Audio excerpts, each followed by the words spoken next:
Landing your dream job not only depends upon you answering your interviewer's questions well, but also upon the questions that you ask during the interview process. In today's video, I'm going to show you the top 5 questions that you must ask to impress your interview and ensure your success. If you're new here, my name is Michael, and I am a higher education leader that is based in Los Angeles, California, and I hold my doctorate in organizational leadership. So I've been working full-time for over 20 years now. And because of that, I've been through the interview process quite a bit. And I can tell you that there are definitely questions that you really want to ask in the interview process to not only show that you are engaged, but also you are interested and you have knowledge about the position that you're interviewing for. So let's dive into those top 5 questions that I believe you must ask and that have had success for me in my past interviews. Question number 1 would be, what are some of the attributes, both from an experience perspective, but also from a personality perspective, that you will need to be successful in this position?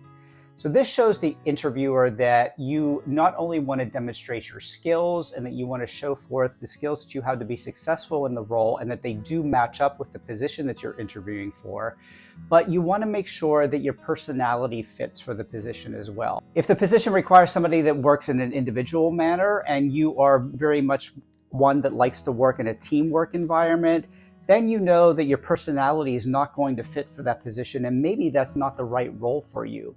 So by asking about not only experience, but also personality, you're kind of interviewing the interviewer as well, so that you could get a foundation for what the organization's like and to see if you would mesh into the culture that's within the organization. And that's really important. You could have all the experience in the world about a certain topic, but if your personality doesn't vibe with the organization, then you're not going to be successful. Question number 2 would be, if I were to be hired, what would be some of the priorities within the first 6 months of that role? This will show you what the priorities are with the organization and also what you're walking into coming into that organization.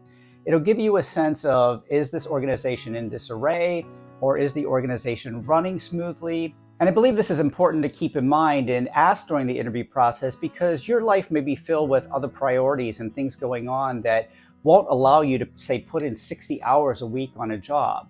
So you really want to take a step back and really figure out what those priorities are going to be for you within this first 6 months to make sure you could take those on.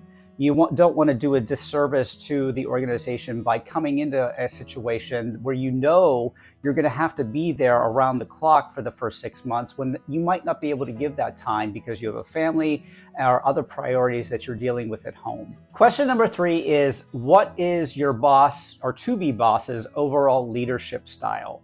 And this is really important because I know when I was coming up through the ranks, I had many micromanagers, and as I've gone throughout my career, it has been a priority of mine not only to be not managed by micromanagers, but to not be a micromanager myself.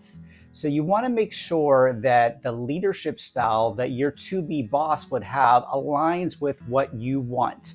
Do you want autonomy? Do you want free space to do your own work? Do you want a flexible schedule? And are those things in line with what that leader believes should be representative of the organization's culture and what they are going to prioritize and what they're going to embrace for you as in a new position within that organization? Question number 4 is, what are some of the values of the culture of that organization? Now, culture is a really important thing that we'll talk about in future videos, but when you're interviewing and you're going through that interview process, you really want to make sure, what does this organization value?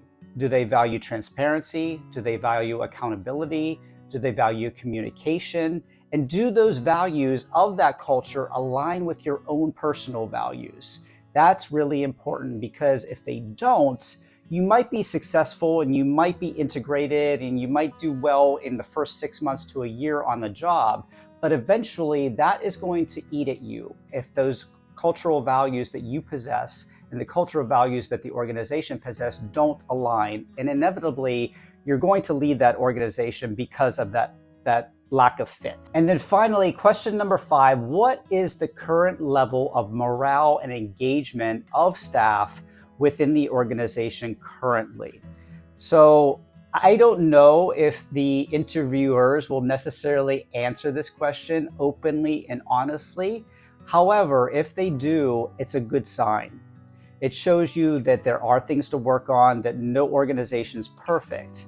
But I think if it's a red flag, for me at least, in my past experience with interviewing, if an organization says everybody's great, the organization runs smoothly, everybody's engaged, and everybody's happy within the organization, I think there needs to be some level of openness and transparency and vulnerability on the part of the interviewer to show you, hey, we're not perfect, we're a work in progress, but we want to hire you because we feel that you're a good leader and a good fit for this organization to help improve morale and engagement within the organization. Before I go today, I want to ask you about generational differences in your workplace, and that could be a point of contention for a lot of us. And because of that, I've created a free PDF resource that you could download for free in the description of this video, and it will help you navigate those generational differences that you might have and identify different strategies that you could employ to work with the baby boomers, Generation X, and also the millennial generation. And of course, I would love it if you would subscribe. And also, if you want to dive deeper into generational differences, be sure and check out my other videos here. That's all for this week, everybody. Take care, and I will see you in the next video. Bye-bye.